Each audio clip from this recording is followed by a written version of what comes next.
Hello, my friend. Welcome to the part 4 of FMG preparation series.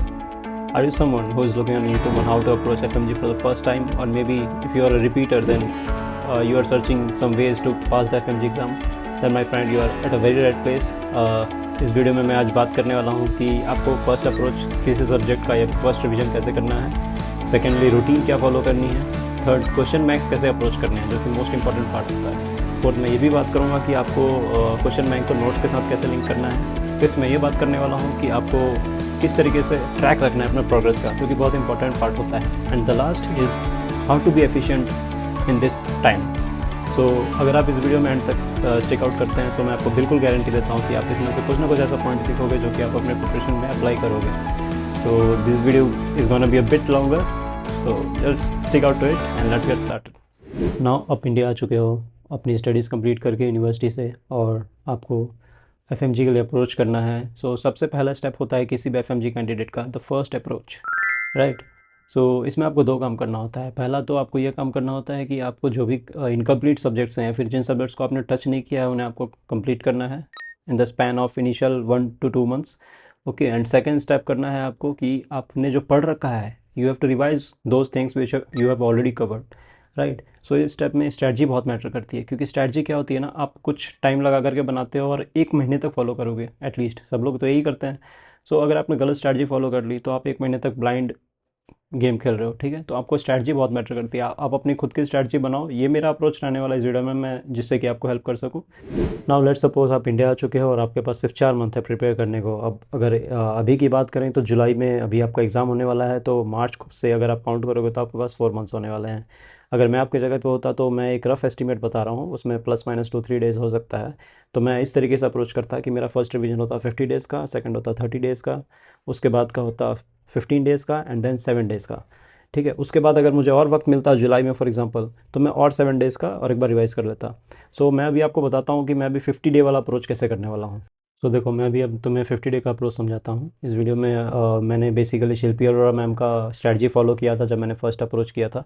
तो अभी आप देखो मैं किस तरीके से, उन्होंने 60 डेज़ का बताया बट हमें 50 डेज़ का बनाना है एटलीस्ट, तो मैं उसको थोड़ा कॉन्साइज़ कर रहा हूँ।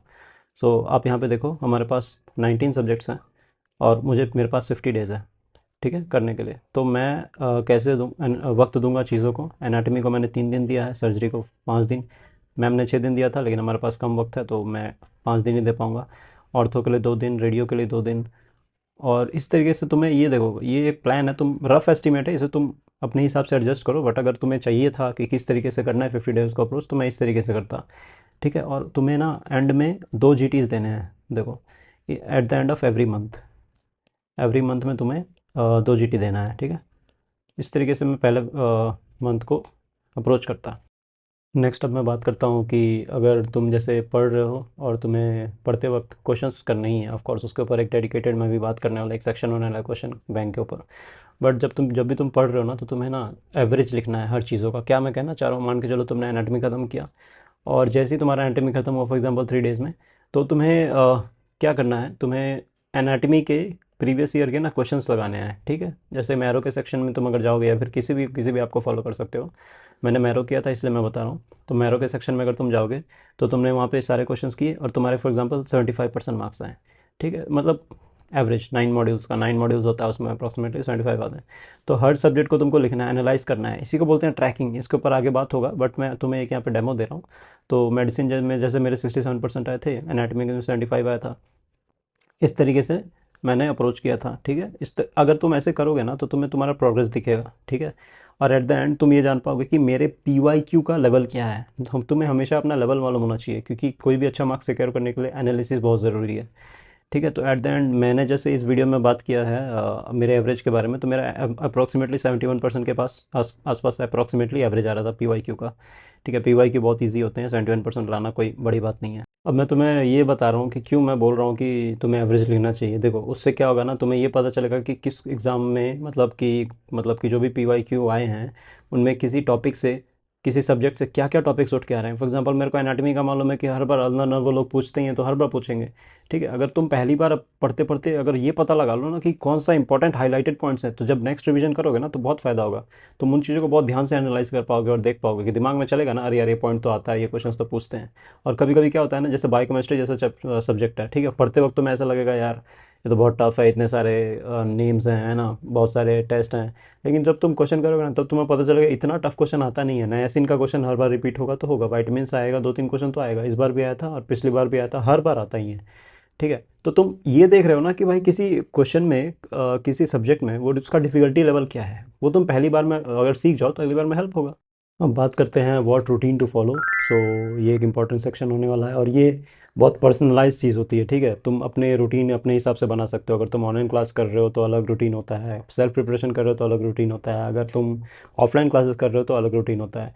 बट मैं बात कर रहा हूँ अगर तुम सेल्फ प्रिपरेशन कर रहे हो तो उस टाइम पे क्या रूटीन फॉलो करना है, और इससे तुम्हें आइडिया भी मिलेगा कि किस तरीके से रूटीन बनाना है। इधर तुम ऑफलाइन क्लास करो या फिर जो भी करो, एक बेसिक आइडिया तो मिल जाएगा। ठीक है, उसमें से तुम कुछ पॉइंट ले सकते हो, कुछ पॉइंट मॉडिफाई कर सकते हो। देखो स्क्रीन पे देखो, ये मेरा रूटीन है एफएमजी का, जब मैं प्रिपेयर कर रहा था एफएमजी दिसंबर 2024 के लिए।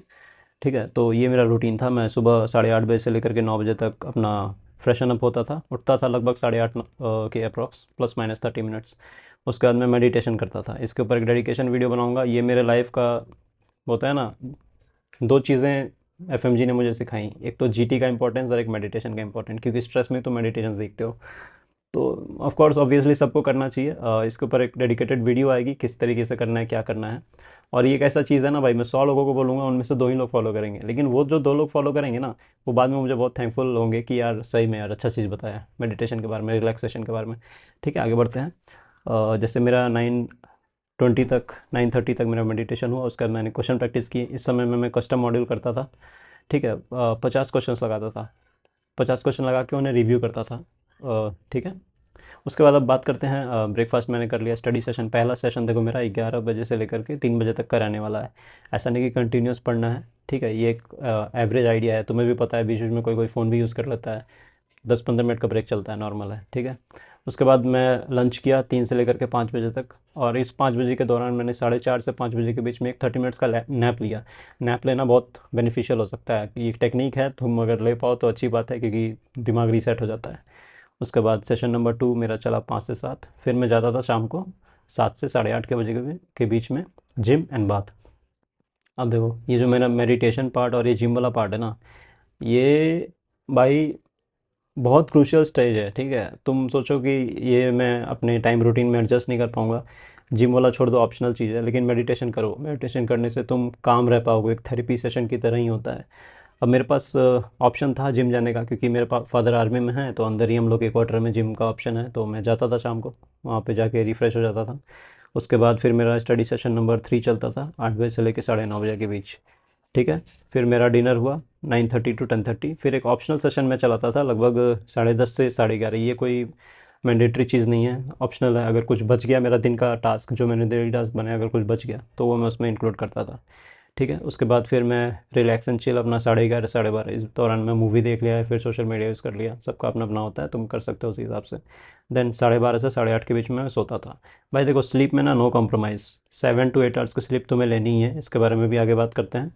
सो स्लीप में कॉम्प्रोमाइज़ करोगे तो भाई हैम्पर होगा तुम्हारा प्रिपरेशन। बहुत लोग क्या करते हैं, 5-5 घंटे पढ़ते हैं, सॉरी 5-5 घंटे सोते हैं और 12-12 घंटे पढ़ते हैं, रिजल्ट नहीं आता है। फिर भी मैं नहीं कह रहा हूँ कि हर किसी का नहीं आता है, लेकिन बहुत लोगों के पढ़ाई पे इफेक्ट पड़ता है। सो स्लीप पे बिल्कुल भी कॉम्प्रोमाइज़ मत करो यार।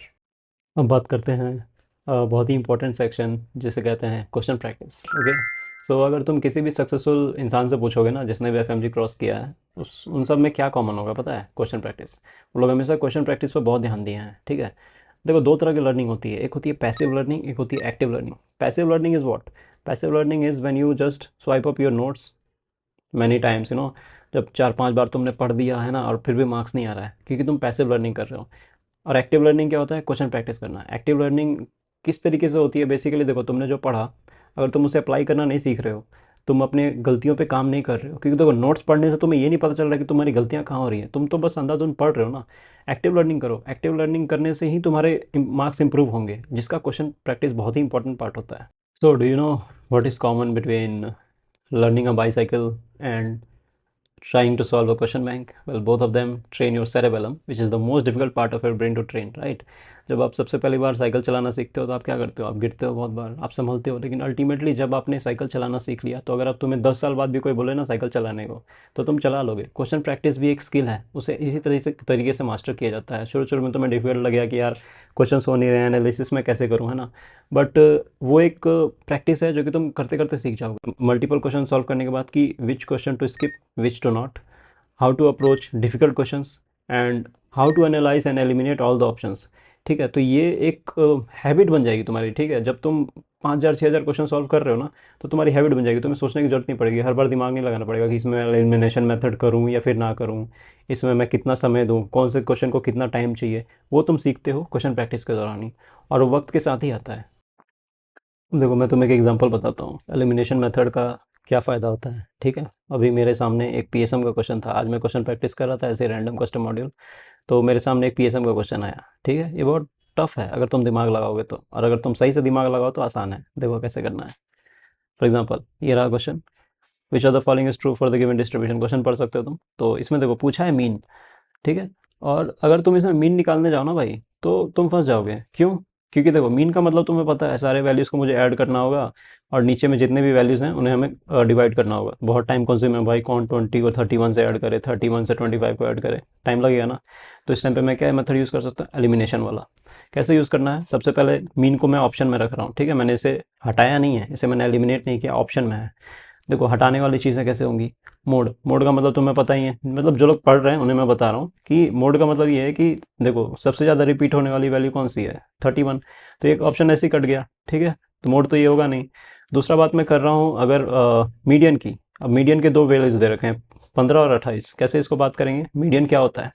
जब आप असेंडिंग ऑर्डर में अरेंज करते हो ना किसी वैल्यू को, देखो असेंडिंग ऑर्डर में अरेंज करोगे तो जो बीच की वैल्यू आती है ना उसको हम लोग मीडियन बोलते हैं। इसको तुम असेंडिंग अरेंज में ऑर्डर में अरेंज करके देखो, 20, 25, 28, 31, 31, 31, इतना तो मुझे पता चल रहा है कि 31 मल्टीपल बार रिपीट हो रहा है। सो इतना तो मुझे पता चल गया कि 31 ज़रूर इसका मीडियन है। तो ये ऑप्शन कट गया मीडियन वाला, दोनों ही कट गया, क्योंकि एक में 15 एक में 28 है। ये वाला ऑप्शन कट गया मोड, क्योंकि हमने बात किया जो सबसे ज़्यादा रिपीट होता है। तो देखो यहाँ पे क्या बच गया? मीन। मुझे इसे कैलकुलेट करने की ज़रूरत ही नहीं पड़ी भाई, अगर मैं इसे कैलकुलेट करता तो मेरे कम से कम 2 मिनट जाते। ठीक है, और वैसे भी हम बायो के स्टूडेंट्स हैं, मैथ्स में तो अच्छे होते नहीं है, तभी तो बायो लिया ना, तभी तो डॉक्टर बन गए।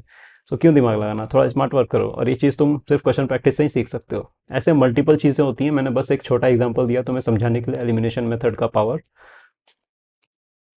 जब भी तुम क्वेश्चन प्रैक्टिस कर रहे हो ना, तो हमेशा एक पेपर यूज़ करो। देखो यहाँ पे तुम देख सकते हो, ये मेरे 1 मंथ का प्रोग्रेस है, जो मैंने 1 मंथ में प्रोग्रेस बोलो या फिर रफ बोलो जो भी है, मैं हमेशा लिखता था। जब भी क्वेश्चन प्रैक्टिस करता था या फिर जब भी कुछ सीखता था ना, तो कीवर्ड्स को लिखता था। उसके लिखने से क्या होता है, तुम्हारा विजुअल मेमोरी क्रिएट होता है। ठीक है, अब मैं तुम्हें अप्रोच समझाता हूँ एक, कि किस तरीके से अप्रोच करते हैं। सो यहाँ पे क्या करना है ना, to revise as much as possible, जितना बार हो सके। ठीक है, 3 बार तो मिनिमम रिवाइज करना है भाई तुम्हें एफएमजी से पहले। ठीक है, अगर तुम 5 बार कर लो तो भाई वो तो फिर बेस्ट ही है। जो भी अच्छा मार्क्स सिक्योर करते हैं, जो इनका भी 200+ जाता है, वो 5 बार तो मिनिमम रिवाइज करते ही हैं। ठीक है, लेकिन ऑफ कोर्स टाइम पे भी डिपेंड करता है, तुम्हारे पास अगर कम वक्त है तो 3 रिवीजन ही चलेगा। ठीक है, तो revise as much as possible, solving questions. Questions of course इसके बारे में हमने बात की, गिविंग जीटीज। ठीक है, और सबसे इंपॉर्टेंट बात है उन्हें रिव्यू करने का। रिव्यू नहीं कर रहे हो भाई, जीटी खोखला है तुम्हारे लिए। ठीक है भाई, सिंपल बात बोल रहा हूँ, सिर्फ खोखला ही है वो। आगे बढ़ते हैं। देखो मार्क्स के बारे में मैं एक बेसिक अप्रोच बता रहा हूँ जो मैंने ऑब्जर्व किया अपने प्रिपरेशन के टाइम पे। अगर तुम सिर्फ नोट्स को पढ़ रहे हो ना, भले ही तुमने 5 बार 6 बार पढ़ दिया, तुम्हारे मार्क्स से 50 to 60% ही रहेंगे जब तुम क्वेश्चन प्रैक्टिस करोगे। ठीक है, लेकिन अगर तुम 60 to 90% के रेंज में जाना चाहते हो, तो तुम्हें नोट्स के साथ साथ क्वेश्चन बैंक को भी अप्रोच करना है। ठीक है, अगर तुम क्वेश्चन बैंक अप्रोच करते हो तभी तुम 90 का आंकड़ा छू पाओगे। ठीक है, सिंपल बात बोल रहा हूँ, 90 के पार जाना है भैया तो फिर लॉक है। So change your perspective of GTs. बहुत सारे बच्चों को ये डाउट आते हैं कि भाई जीटी में मेरे कम मार्क्स आ गए। सो तुम इसे इस तरीके से देखो ना, मान के चलो तुम्हारे 300 में से 100 नंबर आए। ठीक है, तो तुम इसे क्यों देख रहे हो कि मैं बस 100 ही नंबर ला रहा हूँ, मैं I can't do it, it is very difficult for me, मैं फेल हो जाऊँगा। ऐसे भी तो सोचो कि तुम अभी 100 नंबर जो ला रहे हो उनमें 200 क्वेश्चंस ऐसे भी हैं, 200 टॉपिक्स ऐसे भी हैं जो तुम्हारे वीक हैं। सो अगली बार मैं क्या करूँगा, उन्हें एनालाइज करूँगा, and I will reduce my chances of making those mistakes again. Always remember this: the only marks that should matter to me is the day when I open up the result PDF and search my application number. Till then, everything is learning. Now let's learn how to combine your question bank along with your notes. सो देखो, अगर तुम्हें अपने अपने error को कम करना है ना, तो तुम्हें अपने एरर को एनालाइज करना होगा। एनालाइज करने का सबसे अच्छा तरीका क्या होता है कि तुम उसे अपने नोट्स के साथ देखो। ठीक है। क्या करो, तुम स्मार्ट वर्क ये कर सकते हो कि तुम ना 19 सब्जेक्ट्स के रिवीजन नोट्स के पीडीएफ तुमने डाउनलोड कर लिए फॉर एग्जांपल, और सबको ना कंपाइल कर दो। 2100 पेजेस के आसपास हैं, 2000 पेजेस के आसपास हैं। तो तुम जब कीवर्ड को सर्च करोगे ना, तो तुम उसे मल्टीपल सब्जेक्ट्स के साथ इंटीग्रेट कर पाओगे। तो अभी मैं तुम्हें एक एग्जांपल देता हूँ किस तरीके से इंटीग्रेट करना है। बहुत ही सिंपल एग्जांपल है। देखो, मान के चलो मैंने एक स्कोलियोसिस का क्वेश्चन किया और वो गलत हुआ। ठीक है। सो देखो, यहाँ पे मेरा ये क्वेश्चन है और मैं इसका एक्सप्लेनेशन पार्ट को बहुत ही जल्दी पढ़ूंगा, 10 से 20 सेकंड में बस फटाफट कीवर्ड जो हाईलाइटेड वर्ड है ना उनको एक बार देख लूँगा। उसके बाद मैं क्या करूँगा, अपना रिवीजन वीडियो का पीडीएफ खोलूँगा और उसमें स्कोलियोसिस सर्च करूँगा। ठीक है। देखो, मेरे पास 4 रिज़ल्ट आए हैं। 4 रिज़ल्ट आए हैं। देखो, इसको मैंने यहाँ पे स्कोलियोसिस को मैंने ये पढ़ लिया कि जो भी एक्स्ट्रा एच पॉइंट है ना वो मैं पढ़ रहा हूँ। तो यहाँ से मेरा क्या हो गया, ऑर्थोपेडिक्स इंटीग्रेट हो गया। ठीक है। नेक्स्ट चलते हैं। यहाँ पे मेरा ऑर्थोपेडिक्स का अगेन स्कोलियोसिस के एसोसिएशंस जैसे क्लिपल फील सिंड्रोम के साथ एसोसिएट हो गया। नेक्स्ट चलते हैं। अब यहाँ पे देखो, पीडियाट्रिक्स के साथ मेरा लिंक हो गया ना। पीडियाट्रिक्स में भी स्कोलियोसिस आता है, किस तरीके से वो पीडिया में वो उसके केसेस कैसे होते हैं वो देख सकते हो तुम। नेक्स्ट यहाँ पे आ गया मेरा रेडियोलॉजी में कि स्कोलियोसिस के कॉब्स एंगल जो होते हैं ना उनको कैसे एनालिसिस करना है। तो मेरे कम से कम 3 सब्जेक्ट्स इंटीग्रेट हो गए सिर्फ एक वर्ड से। समझ रहे हो? इस तरीके से तुम अगर एनालाइज करोगे तो इसे अगर तुम और आगे ले जाना चाहते हो एक स्टेप, तो अपना मेन नोट्स खोलो और उसमें देखो, क्योंकि मेन नोट्स में क्या है ना, तुमने या तो मतलब होता है ना खुद से नोट डाउन किया होता है तो ज़्यादा बेटर रहता है। उसके बाद क्या करना है, तुमने अपने मेन नोट्स खोले और उसमें पॉइंट ऐड कर दो। फॉर एग्जांपल मैं क्या बताना चाह रहा हूँ, मान के चलो तुमने रिवीजन नोट्स को फॉलो कर रहे हो और उसमें कुछ ऐसा पॉइंट है जो कि उसमें नहीं है, तो तुम उसमें एमसीक्यू आईडी लिख दो आइदर, या छोटे में वो पॉइंट लिख दो। अब जैसे तुम यहाँ पे देख सकते हो कि ये मेरे नोट्स थे और मैंने यहाँ पर लिख रखा है कि मेरे जैसे नीट पीजी के लिए अलग एक लाइनिंग है। ठीक है, पिंक कलर की लाइनिंग है, यानी कि नीट पीजी का पॉइंट है वो। एफएमजी के लिए अलग है, पर्पल कलर से मैंने एमसीक्यू आईडी लिखा हुआ है यहाँ पे देखो। तो उस तरीके से तुम इंटीग्रेट कर रहे हो अपने क्वेश्चन बैंक को। जब तुम अगली बार नोट्स रिवाइज करोगे तो तुम्हें वक्त नहीं लगेगा उतना करने के लिए, और तुम इंपॉर्टेंट क्वेश्चंस को एनालिसिस करके इंटीग्रेट कर दोगे क्वेश्चंस के साथ। तो तुम्हारा एक comprehensive complete knowledge package create हो रहा है। समझ? Now let's talk about trekking your progress. और क्यों ये मैटर करता है, क्योंकि ये डोपामिन हिट देता है तुम्हें। जब तुम सोशल मीडिया स्क्रॉल कर रहे हो तो तुम्हें डोपामिन हिट मिल रहा है। एक रील देखा, डोपामिन मिला, दूसरा मिला, डोपामिन हिट मिला। लेकिन पढ़ाई के साथ इतना हिट मिलना आसान नहीं है। तो उस टाइम पे तुम्हें एक प्रोग्रेस चाहिए होता है, तुम्हें डोपामिन हिट चाहिए होता है, तो तुम्हें अपने प्रोग्रेस को ट्रैक करना होगा। अब देखो, इस केस में जो मैंने पहले भी तुम्हें बताया था कि अपने पीवाईक्यू के मार्क्स को लिखो, वो मैं क्यों बता रहा हूँ, क्योंकि देखो मान लो कि मैंने यहाँ पे मेडिसिन कंप्लीट किया, एनाटॉमी किया, सर्जरी किया, ऑर्थो किया, रेडियो किया, और मैंने इसके मार्क्स लिखते गया। अब जब मैं 10 दिन बाद, 15 दिन बाद देख रहा हूँ तो मेरे को दिमाग में ये तो दिख रहा है ना कि हाँ यार, मेरे तो 5 सब्जेक्ट्स कंप्लीट हुए हैं, कुछ तो है विजुअली आंख के सामने, फिजिकली कुछ है, मेरा प्रोग्रेस है। समझ रहे हो? ऐसे करते करते तुम ट्रैक करते जाओगे। जब तुम्हारा फर्स्ट रिवीजन कंप्लीट हो जाएगा, तुम्हारे ये सारे पीवाईक्यू के सेट खत्म हो चुके होंगे, तुम्हें प्रोग्रेस दिख रहा है। ऐसे ही तुम जीटी के मार्क्स को भी देखो। जीटी के मार्क्स जैसे मैंने 30 जीटी दिए थे, मैंने प्रीवियस जो वीडियो है उसमें मैंने डिस्कस किया कैसे देना है, क्या देना है, तो उसे देख लो। ठीक है। तो जीटी के मार्क्स भी तुम दे रहे हो ना, तो तुम डे बाय डे देखोगे कि तुम्हारे मार्क्स इंप्रूव हो रहे हैं। ठीक है, हर कंसेक्यूटिव मंथ में तुम्हारे मार्क्स इंप्रूव हो रहे हैं। एट द एंड तुम्हारे मार्क्स जो फर्स्ट जीटी है उससे ज़्यादा ही बेटर है।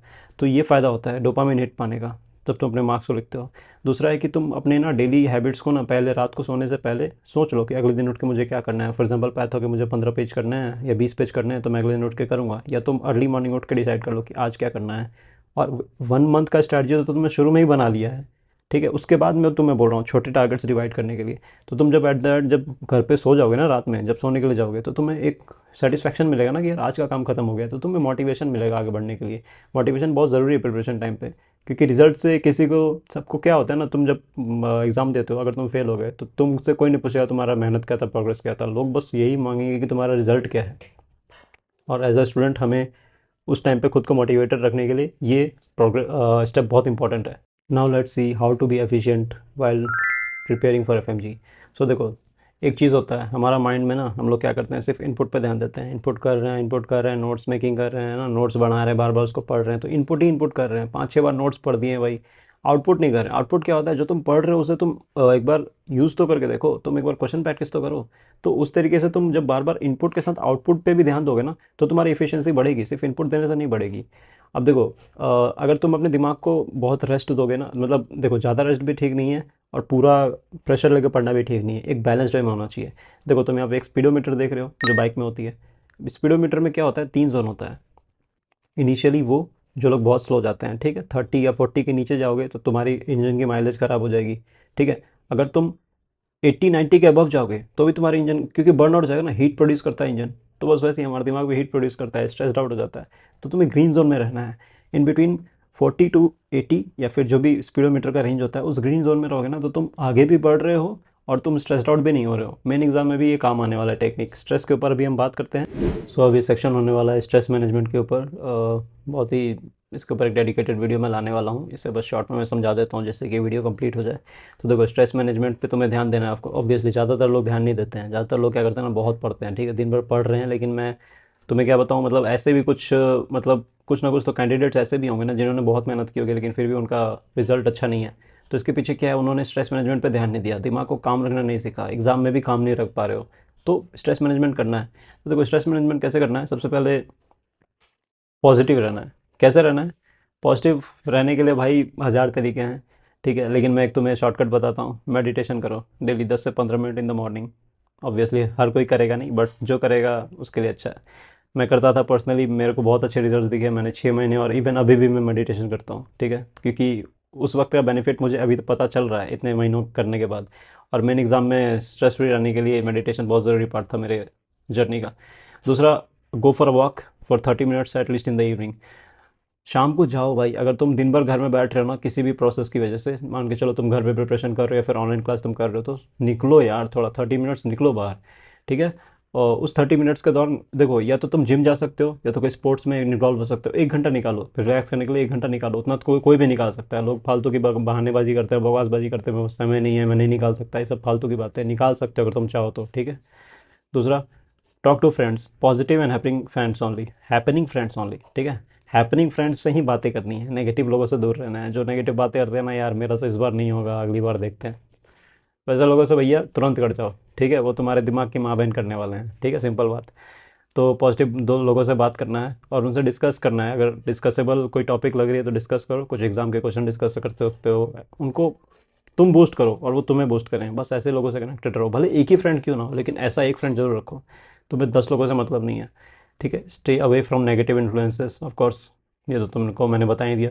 दूसरा, स्लीप स्लीप स्लीप स्लीप भाई, स्लीप पे ध्यान दे दो। स्लीप जो है ना, बहुत इंपॉर्टेंट चीज़ है। एटलीस्ट 6 घंटे सोना ही है, ठीक है। और ऑप्टिमल तुमको अगर परफॉर्मेंस चाहिए, इनहेंस परफॉर्मेंस चाहिए, तो 6 to 8 आवर्स का स्लीप करो। मैं पर्सनली 8 आवर्स का स्लीप लेता था और मुझे अगले दिन फोकस्ड मेरा 100% रहता था। जिस दिन मैं 1 घंटा भी कम सोऊं ना, उस दिन मेरे को फोकस कम लगता था। खैर वो साइकोलॉजिकल हो सकता है, लेकिन 6 to 8 आवर्स स्लीप तुम्हें सोना है। इतना कुछ पढ़ना है यार, अगर तुम सही से सो नहीं रहे हो तो कोई फ़ायदा नहीं है, तुम आउटपुट ही नहीं दे पाओगे, ठीक है। तो स्लीप पे ध्यान दो, ठीक है। And never doubt your self. Obviously कभी भी नेगेटिव ख्याल आए ना, उसको पॉजिटिव में बदल दो। हमेशा ना खुद को झूठ बोलना स्टार्ट करो।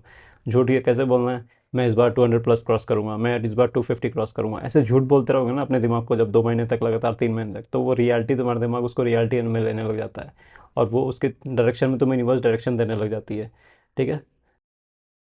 मेरी एक वीडियो, कैसा आपको फर्स्ट अप्रोच करना है एफएमजी के लिए, ओवरऑल सिनेरियो, ये मुझे मालूम है वीडियो थोड़ा लेंदी हो गया होगा, बट अगर आपको इससे कुछ भी वैल्यू मिलती है तो अपने फ्रेंड्स के साथ शेयर करें और लाइक शेयर और सब्सक्राइब करें। नेक्स्ट वीडियो में मिलते हैं। Thank you.